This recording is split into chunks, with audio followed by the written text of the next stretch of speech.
అందరికీ. అందరు బాగున్నారని బాగుండాలని మనస్ఫూర్తిగా కోరుకుంటున్నాను. అయితే ఈరోజు ఒక 20 మెంబర్స్కి సాంబార్ ఎట్లా ప్రిపేర్ చేసుకోవాలనేది వీడియో చూద్దాం. ఇవి ముందుగా కోసి పక్కన పెట్టుకున్న వెజ్జెస్ అన్నమాట. ఇవన్నీ కూడా అంతే. కొన్ని ఇంగ్రీడియంట్స్ చూపిస్తాను, అలాగే కొన్ని ఇక్కడ కనిపించవు కానీ మీకు స్టవ్ మీద కనిపిస్తాయి. అయితే స్టవ్ ఆన్ చేసుకొని ఆయిల్ వేసుకున్న తర్వాత ఇవన్నీ వేసుకోవాలి. ఏంటంటే ఆనపకాయ ఒక హాఫ్ ముక్క, మునక్కాడ ఒక 2, అలాగే ముల్లంగి 1, క్యారెట్ వచ్చేసి 2, బెండకాయలు ఒక 10 అలా, అలాగే 4 ఉల్లిపాయలు, కొంచెం ఉప్పు, అలాగే 1/2 కేజీ కందిపప్పు ఉడికించుకొని మనం పక్కన పెట్టుకోవాలి.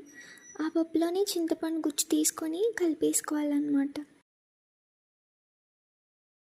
ఇంకా ఒక 10 పచ్చిమిరపకాయలు, ఒక 6 టొమాటోలు, అలాగే ఒక 2 వంకాయలు, ఒక గుమ్మడికాయ ముక్క, తర్వాత ఒక చిన్న దోసకాయ, ఇలా ఇవన్నీ కలిపి వేసుకొని వేగనివ్వాలి.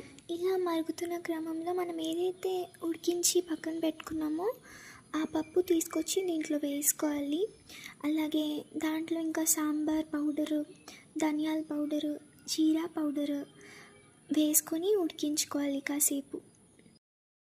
గుర్తుపెట్టుకోండి, ఇది స్టార్టింగ్ వేయకూడదు, కాయగూరలు వేసినప్పుడు కాకుండా కొంచెం బాగా మరుగుతుందో చూస్తారా, ఆ టైం అప్పుడు ఇదంతా మనం వేసుకోవాలి. ఇలాగే ఉంటుంది ప్రక్రియ అంతా. ఒకవేళ మీరు ఇంకా ఎక్కువ మంది చేసుకోవాలంటే ఇంకా ఎక్కువ యాడ్ అవుతాయి, ఒకవేళ తక్కువ మందికి చేసుకోవాలంటే తక్కువ కట్ అవుతాయి, అంతే. అలాగే పోపులోనే కాకుండా విడిగా కూడా కరివేపాకు వేస్తున్నాం ఇక్కడ మీరు చూసినట్లయితే. అలాగే కొంచెం వాటర్. మీలో కూడా ఎవరైనా సాంబార్ అంటే ఇష్టం ఉండి చేసుకునే వాళ్ళు ఉన్నారా? If yes, like this video. And దీంట్లోనే మనం పోపు కూడా వేసుకోవాల్సింది. పోపు సామాగ్రి ఏంటో చూసేయండి, యాడ్ చేస్తాను.